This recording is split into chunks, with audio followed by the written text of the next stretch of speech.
25절부터 26절 두 절 말씀입니다.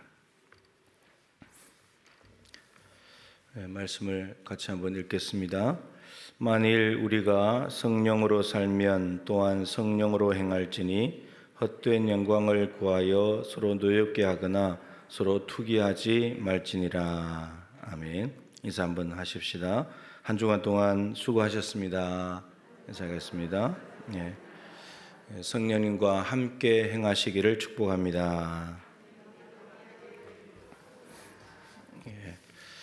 오늘 말씀은 이제 며칠 전에 한번 말씀에서 언급했던 부분인데 좀 더 깊이 좀 들어가 보겠습니다.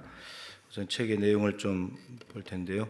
갈라디아 교회는 바울이 전한 십자가의 복음을 들을 때에 성령께서 역사하셔서 믿음을 주셨고 구원받은 백성이 되었습니다.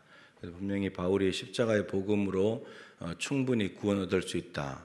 이제 다른 건 없어도 된다. 그러면서 복음을 전했고 성령께서 그때 역사하셔서 이 갈라디아 사람들이 믿음을 가지고 구원을 얻게 되었습니다. 그런데 문제는 바울이 떠난 후에 거짓 교사들이 와서 아브라함이 받은 할례까지 받으면 더 좋겠다라고 하면서 예수님의 십자가 복음 옆에다가 할례를 갖다가 끼워 놓은 겁니다. 근데 이게 이제 다른 복음, 거짓 복음이죠. 할례를 갖다 넣으면 할례를 받아야만 구원이 받는다는 식이 됩니다. 그거 없어도 되는데 그거 갖다 끼워 넣는 순간에 이제 할례를 통해서 십자가만으로는 부족하고 할례를 통해서 구원받는다. 이제 이런 말이 되어 버리거든요. 그래서 이것이 거짓 복음이고 다른 복음입니다. 근데 문제는 갈라디아 교인들이 거기에 넘어가 버렸다는 겁니다. 바울이 있었으면 바로 잡아줬을 텐데 바울이 이제 가고 난 뒤에 거짓 교사들이 퍼뜨렸는데 거기에 넘어가 버렸다라고 하는 겁니다. 할례라고 하는 것은 나쁜 건 아니죠. 아브라함이 받았으니까 할례 언약도 맺었으니까 나쁜 건 아닌데 인간의 노력과 행위를 말하죠. 그건 인간의 행위와 노력입니다. 십자가 복음 외에 다른 것을 보태야 구원을 받을 수 있다는 가르침이 돼버리죠. 그렇게 되면 이게 뭐냐면 거짓된 신앙체계인 율법주의입니다. 그러니까 예수님의 십자가 옆에다가 무엇이든지 간에 갖다 넣고 그게 그래야 구원 얻는다고 하는 도식을 만들어 버리면 이게 다 율법주의입니다. 그러니까 그 할례가 오히려 뒤로 가야 되죠. 예수님의 십자가만으로 구원 얻을 수 있는데 구원 받았으니까 할례 받는다. 우리가 십자가에다가 옆에다가 다른 걸 막 갖다 넣거든요. 예배 갖다 넣고 11조 갖다 넣고 봉사하는 거 갖다 넣고 직분 갖다 넣고 막 갖다 넣거든요. 이거 다 율법주의예요. 그거 있다고 해서 구원 받는 게 아니에요. 아무 상관없어요. 구원에는 우리가 어떤 것도 기여할 수가 없어요. 십자가 복음만으로 충분해요. 율법주의 뿌리가 기복신앙이거든요. 복을 받기 위함이에요. 그렇게 해야지 하나님의 복을 받을 수 있기 때문에. 이게 다 거짓된 신앙 체계입니다. 이렇게 되면은 무슨 일이 생기냐면 십자가의 복음은 무능력한 것이 됩니다. 여러분, 십자가의 복음은 능력입니까? 복음은 능력이 있어요? 증거가 있어요? 십자가의 복음이 능력이 있다. 그리고 그 증거가 나 자신이 돼야 됩니다. 바울이 왜 이렇게 정신없이 막 두드러 맞아도 감옥 가도 이렇게 고생을 하면서 복음을 전하냐면 그 십자가의 복음이 바울 자기를 통째로 바꿔놨거든요. 복음의 능력을 바울이 알기 때문에 이 복음을 나를 바꿔놨다면 다른 사람도 바꿔놔. 그래서 자꾸 다니는 거예요. 십자가의 복음의 능력은 다른 데 찾을 것이 아니고 나에게 찾아야 돼요. 나에게 십자가 꽂혀 있다면 나는 변하는 거예요. 이게 십자가 복음이거든요. 근데 이 복음을 할례를 갖다 넣는 순간, 인간의 노력과 행위를 갖다 넣는 순간에 이 십자가의 복음의 능력은 없어져 버려요. 할례를 빼버리면 구원이 안 되니까 무능력하게 만들어 버리는 거예요. 그리고 그리스도의 은혜는 헛된 것이 되는 거죠. 그리스도의 은혜로 구원받는 게 아닌 것이 되어버리는 거예요. 인간의 노력, 인간의 행위, 인간의 의로, 공로로 구원받는 것이 되어버리는 거죠. 이게 다 가짜 복음이에요. 바울은 복음을 듣고 믿음으로 의롭게 되었고 성령의 역사를 통해 구원받았다는 사실을 강조하면서 오늘 말씀을 말합니다. 성령으로 살면 성령으로 행해야 된다라고 이렇게 말합니다. 성령이 내 안에 살고 계시는 사람이라면 이제 살고 계시는 정도를 넘어서서 성령님과 함께 행하는 삶을 살아야 된다. 이런 내용입니다. 성령이 내 안에 들어와서 복음을 듣는 순간에 성령이 내 안에 들어왔는데 실제로 살아가는 것은 할례, 인간의 노력으로 살아간단 말이에요. 바울은 지금 성령이 내 안에 들어왔으면 성령으로 살아야 된다. 이렇게 말하는 겁니다. 그러니까 성령이 들어왔는데도 불구하고 자기 자신의 힘으로 자기 노력으로 살아가는 사람들이 있다는 말이에요. 그렇게 사는 것이 아니라 자기 뜻대로 살아가는 것이 아니라 성령의 뜻대로 살아가야 된다. 이걸 지금 강조를 하고 있습니다. 성령은 이미 갈라디아 교인들 속에 내주하십니다. 안에 살고 계세요. 그런데 그렇다면 내주하시는 성령으로 행하라고 말합니다. 갈라디아서 3장 3절 말씀을 보면은 이렇게 되어 있어요. 화면에 나오죠. 한번 읽어보겠습니다. 너희가 이같이 어리석었냐? 성령으로 시작하였다가 이제는 육체로 마치겠냐? 성령으로 시작을 했어요. 바울이 전한 복음을 듣고.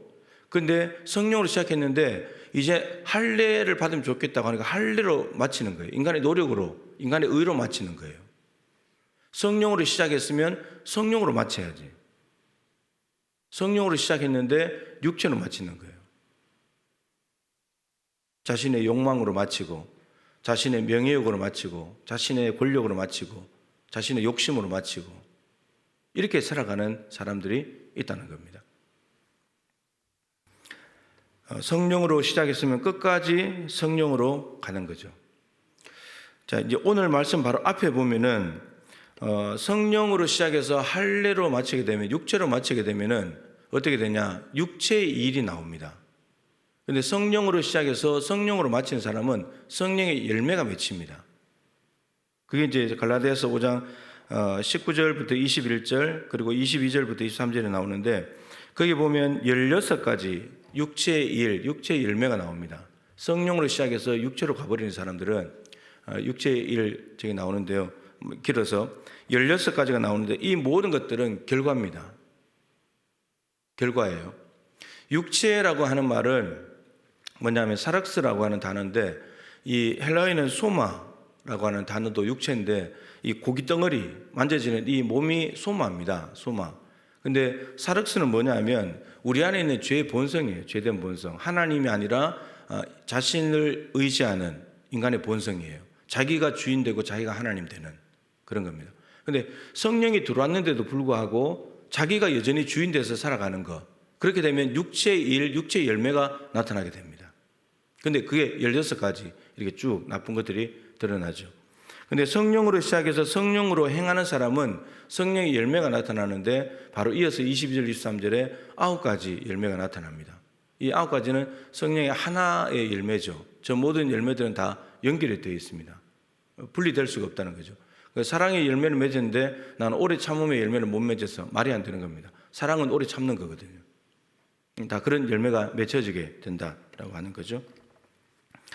행한다는 말은 보조를 맞추다, 일치하다라는 거라 그러죠. 성령님과 보조를 맞춰서 살아가는 거예요. 그러니까 2인 삼각이에요. 다리를 2개 묶고 3개로 가는 거죠. 두 사람이 다리가 4개인데 묶고 보조를 맞춰서 가는 거예요. 일치하게 가야 돼요. 이거 뭐 우리 운동회 할 때 많이 해본 거잖아요. 보조를 잘 맞춰서 가는 것이 매우 중요하다라는 거죠.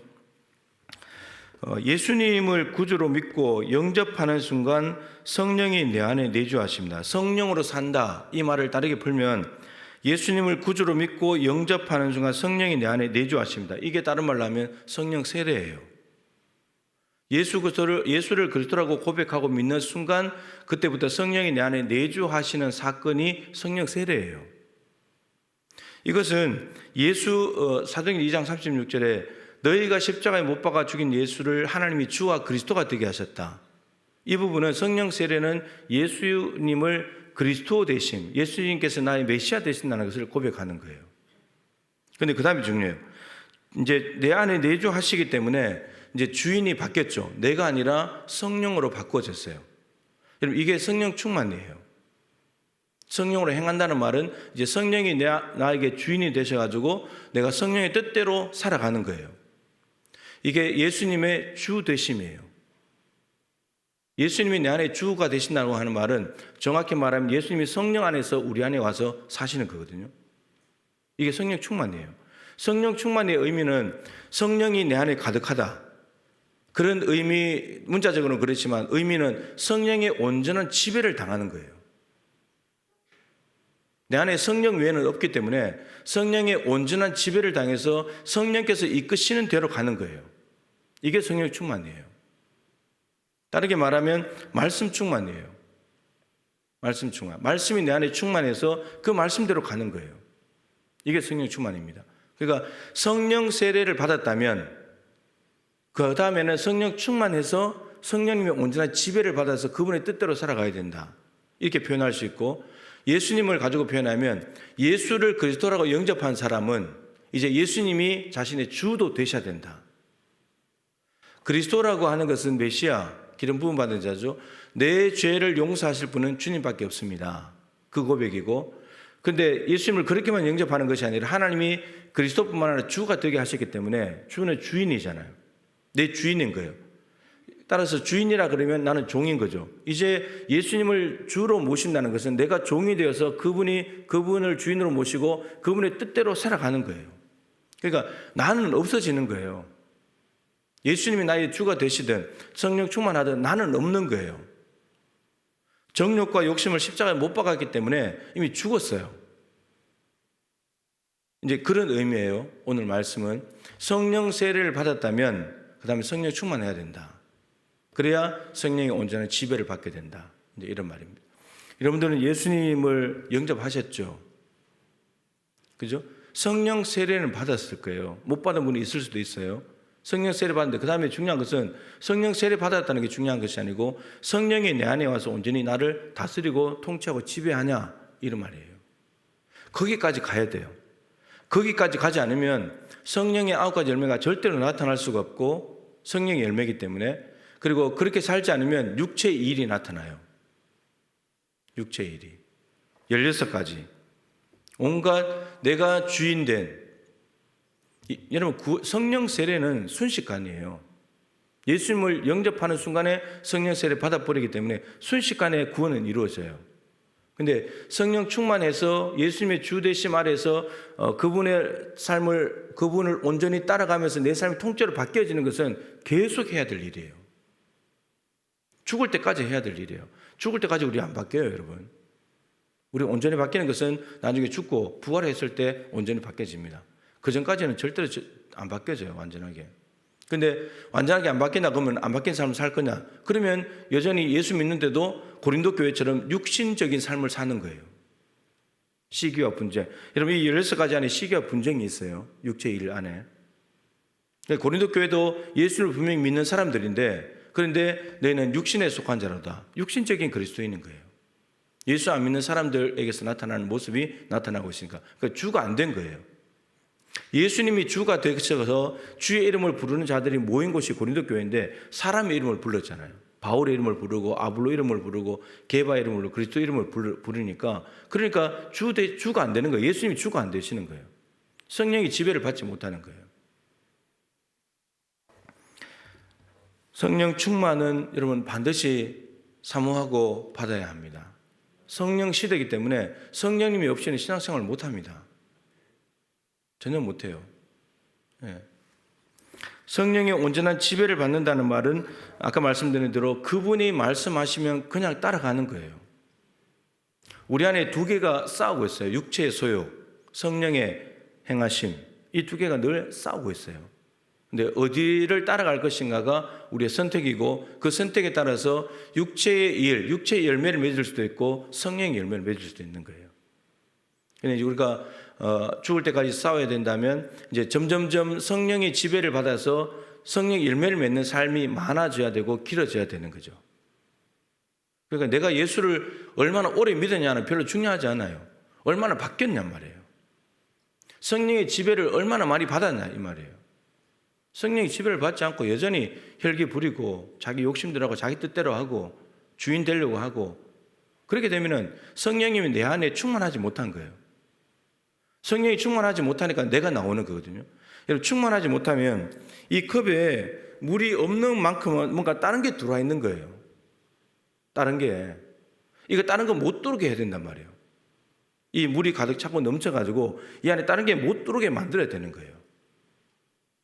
이게 다른 게 들어와 있으니까 다른 게 들어오면 여러분 이게 양이 밑에 게 물이 많잖아요. 적잖아요. 근데 이게 영향을 미쳐요. 이 작은 게. 이 작은 게 영향을 미친다고요. 그러면 성령이 열매를 맺지 못하게 돼요. 성령님이 근심한다 그러잖아요. 성령을 소멸치 말라 그러잖아요. 성령이 내 안에서 활동을 못 해버려요. 소멸되는 거예요. 죽지는 않아요. 성령님이 어떻게 죽어요? 하나님인데. 내 안에 역사를 못 하시는 거예요. 성령이 근심하는 거예요. 그러면 성령이 지배를 받는 게 아니죠. 성령님도 인격이기 때문에 영향을 받아요, 여러분. 근심도 하시고요. 다 합니다. 인격이시니까. 자, 주인이 교체되었기 때문에 성령께서 내 안에 계시면서 하자는 대로 해야 되는데 성령님이 하자면 하고 가자면 가야 됩니다. 성령님이 가자고 그러는데 저는 싫습니다. 이거는 이제 성령의 지배를 받지 않는 거죠. 성령님이 이것 좀 하자 그러는데 싫습니다. 이것도 성령의 지배를 받지 않는 거예요. 성령이 그거 하면 안 되잖아 그런데 해버리는 것도 지배를 받지 않는 거예요. 다 그런 겁니다.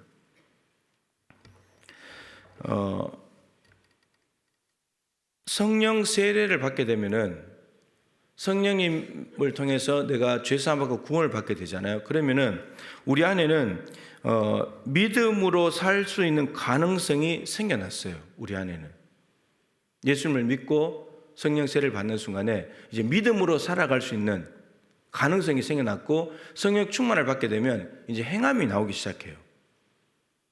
이런 믿음으로 구원받는데 행함을 배제하지 않아요. 성경은 행함을 배제하지 않습니다. 야고보서에도 영혼 없는 몸이 죽은 것 같이 행함이 없는 믿음은 죽은 것이다. 믿음이 행함과 함께 일하고 행함으로 믿음이 온전하게 되었다. 여러분, 온전한 믿음은 행함이 없이는 남아있지 않습니다. 그렇기 때문에 죽은 믿음이에요. 행함이 없다면. 그러니까 성령 세례를 받으면서 예수님을 믿고 믿음으로 삶을 시작했는데 그 다음 믿음에 맞는 걸맞는 행위가 나오려면 행함이 나오려면 성령 충만하지 않으면 행함이 나올 수가 없는 거예요. 우리의 본성으로 그대로 살아갈 거니까 절대 행함이 나올 수가 없어요. 이 행함이라는 것은 예수님을 믿는 사람의 걸맞는 모습, 그리스도인의 모습, 빛과 소금의 모습으로 살아가는 그 모습을 말하는 거예요. 이것이 다 이제 연결이 됩니다. 믿음과 행함, 성령 세례와 성령 충만, 그리스도 되심과 주 되심 다 연결이 돼 있어요. 이 절대 분리될 수 없어요. 같이 가야 되는 거죠. 에베소서 5장 18절 말씀을 너무 잘 알죠. 술 취하지 말라 이는 방탕한 것이니 오직 성령으로 충만함을 받으라. 이건 참 많이 말씀드렸습니다. 술 취함을 갖다 연결시켜 놓은 것은 오순절날 성령께서 오셨을 때 사람들이 120명의 사람들이 방언을 하고 막 그러니까 쟤들 술 취했다 이렇게 말했죠. 그러니까 처음 보는 모습인데 처음 보는 모습을 이해하려면 우리도 마찬가지인데 이해하려면은 지금까지 본 모습 중에서 가장 비슷한 걸 가지고 저거 이거야 이렇게 말하거든요. 그러니까 지금까지 술 취한 사람들이 입에 중얼중얼이면서 주사를 부리고 막 이렇게 하는 걸 보면서 있었던 사람들이 갑자기 성령 받은 사람들이 그렇게 하니까 쟤들 술 취했네 이렇게 본 거죠. 근데 술 취한 것과 성령 충만은 비슷해 보이지만 전혀 다른 거죠. 술 취함은 방탕한 것이고 성령 충만은 받아야 되는 거고 그렇습니다. 이 성령 충만을 받으라는 이 동사가 세 가지 의미가 있죠. 받으라는 명령이잖아요. 그러니까 다 받아야 돼요. 나 성령 충만 받기 싫은데요? 이럴 수가 없어요. 명령이기 때문에 다 받아야 돼요. 그리고 받아야 되기 때문에 수동태예요. 그 주시지 않으면 못 받아요. 우리가 성령님을 강제할 수는 없거든요. 인격이시기 때문에. 성령님 나한테 좀 오세요. 왜 안 오세요? 이럴 수가 없어요. 인격이니까. 조그마한 애들도 야 이리 와. 그러면 화를 내요. 싫어해요. 인격이니까. 그러니까 오시라고 초청을 해야 돼요. 오시라고. 나한테 좀 와달라고 사모해야 돼요. 기도해야 돼요. 그러면 오세요. 사도행전에 성령 충만을 받는 방법은 크게 두 가지 였죠. 말씀 선포할 때, 기도할 때, 안수 기도할 때, 기도 포함시킨다. 말씀과 기도예요. 사도행전에서 이 예루살렘 오순절이든 8장의 사마리아 오순절이든 10장의 가이사랴 오순절이든 19장의 에베소 오순절이든지 간에 모두 다가 말씀 아니면 기도예요. 그러니까 우리가 말씀을 듣고 말씀을 사모하고 간절히 부지런히 기도하게 되면 성령 충만이 되는 거예요. 근데 말씀과 기도 없이 성령 충만 될 수 있는 방법은 없어요. 말씀과 기도. 그래서 그 말씀과 기도를 통해서 사모하는 거예요. 그러면 성령 충만을 받을 수 있는 거죠. 그리고 마지막으로는 받으라는 현재형이거든요. 헬라 시제가. 현재형은 지금 받으라는 말이 아니고 반복의 의미예요. 시간적인 의미보다도 행동적인 의미이기 때문에 반복. 그 성령 충만은 한 번 받는다고 되는 것이 아니고 계속 받아야 돼요. 그래서 사도행전 4장에 보면은 2장에 오순절날 성령 충만을 받았던 사도들이 나가서 복음을 전하다가 이 공권력에 의해서 이 종교 지도자들, 정치 지도자들에 의해서 감옥에 갔다가 위협을 받고 풀려났잖아요. 그리고는 한 자리에 모셔 다시 기도했을 때 다시 성령이 충만했다고 돼 있어요. 그러니까 성령 충만한 채로 성령이 이끌려서 나가서 복음을 전하고 살아가다 보면 세상에서 핍박이 올 수도 있고 유혹이 올 수도 있고 그런 것들이 있는데 다시 기도의 자리에 모여서 기도하면서 그 모든 것들을 다 벗겨내고 내 안에 두려움이 들어와 있을 수도 있잖아요. 유혹의 잔재가 남아 있을 수 있잖아요. 그런 것들을 다 벗겨내는 거예요. 그래서 성령 충만해서 성령 외에는 없게 만드는 거예요. 그런데 그게 기도를 통해서 된다는 거예요. 사도들도 지속적으로 성령 충만을 받았어요. 사모하면서. 성령이 충만하지 않으면 성령의 권능을 받아서 증인이 돼야 되는데 성령을 받지 못하면 권능이 없어지니까 복음 전파를 못하는 거예요. 그래서 안에 예수님이 아니고 성령님이 아닌 다른 것들이 조금이라도 들어오면 다 걷어내는 거예요. 무조건 걷어내는 거예요. 그리고 예수님으로 충만하게 만드는 거예요. 그래야 성령에 사로잡혀서 권능을 가지고 사역할 수 있기 때문이죠.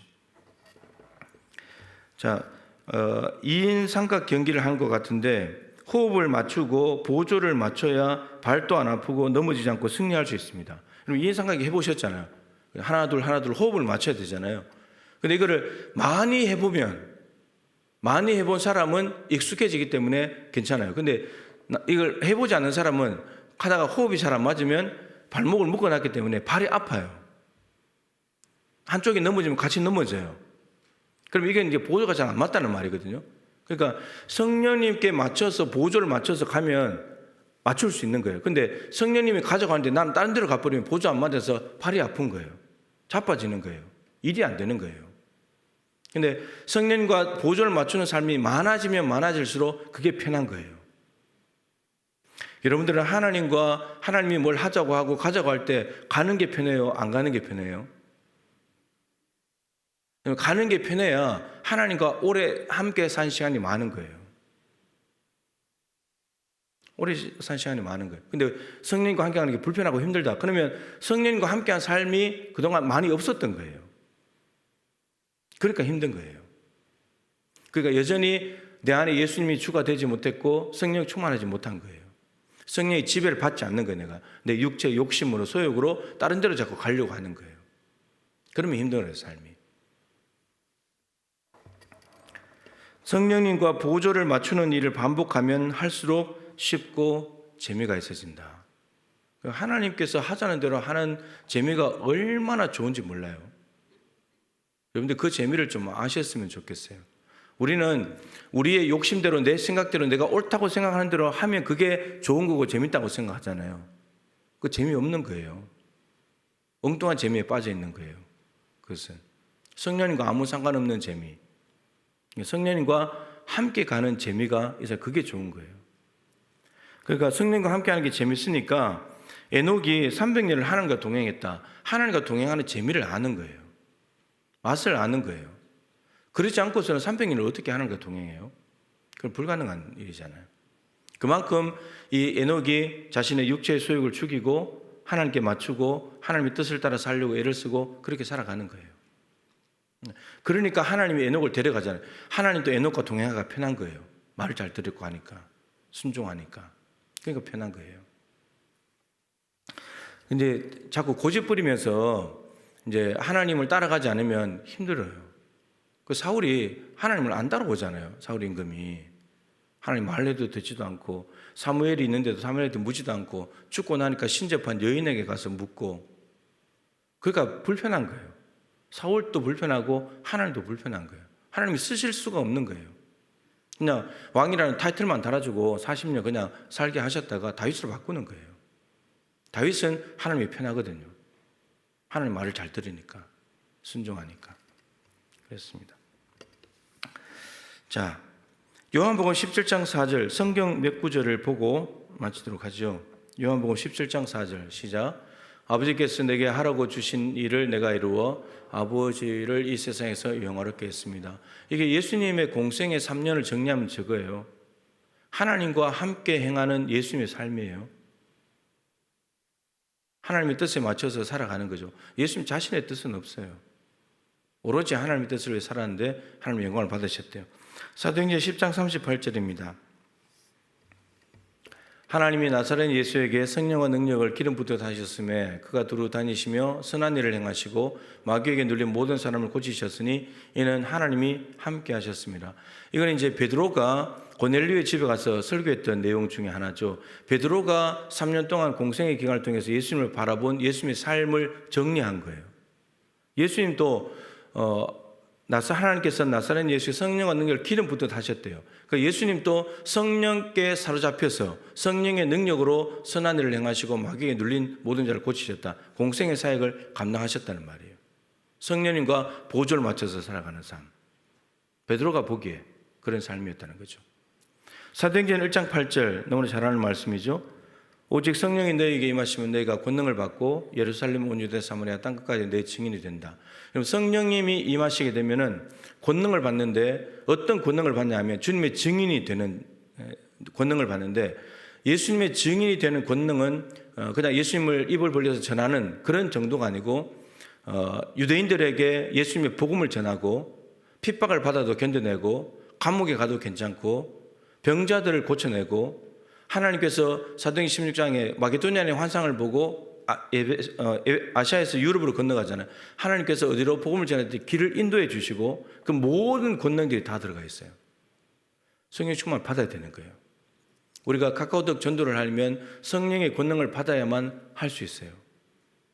사도들이 바울이 성령의 권능에 사로잡혀서 온 천하에 다니면서 복음을 전하면서 하나님을 확장시킨 것처럼 모두 성령을 받아야 가능한 일입니다. 성령은 말씀과 기도를 통해서 받는다 그랬죠. 네, 여기 30일 기도학교 이제 한 주 쉬시고 20일부터 우리가 30일 동안 새벽에 간절히 기도하면서 성령 충만을 받아야 돼요. 그러고 난 뒤에 우리가 전도해야 될 대상들을 위해서 기도하고 그 영혼들을 품고 하나님 앞에 올려드리고 그리고 우리가 예수 그리스도를 전할 때 저들은 주님의 품으로 돌아오게 될 것입니다. 여러분 성령 세례 받으셨다면 성령 충만하십시오. 예수를 그리스도로 모셨다면 주로도 모십시오. 믿음으로 구원받았다면 행함으로 나아가십시오. 그래서 온전한 믿음으로 성령 충만하여서 성령님이 원하시는 일을 이루어 드릴 수 있는 저와 여러분 될 수 있기를 바랍니다. 기도